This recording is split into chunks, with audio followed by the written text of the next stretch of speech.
Since Repair Clinic encourages you to perform this repair safely, a warning icon will appear when you should use caution.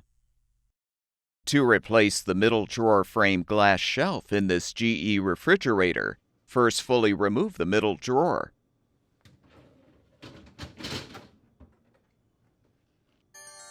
You can now lift out the old glass shelf from the middle drawer frame, if still intact. To install the new glass shelf, set it in the frame.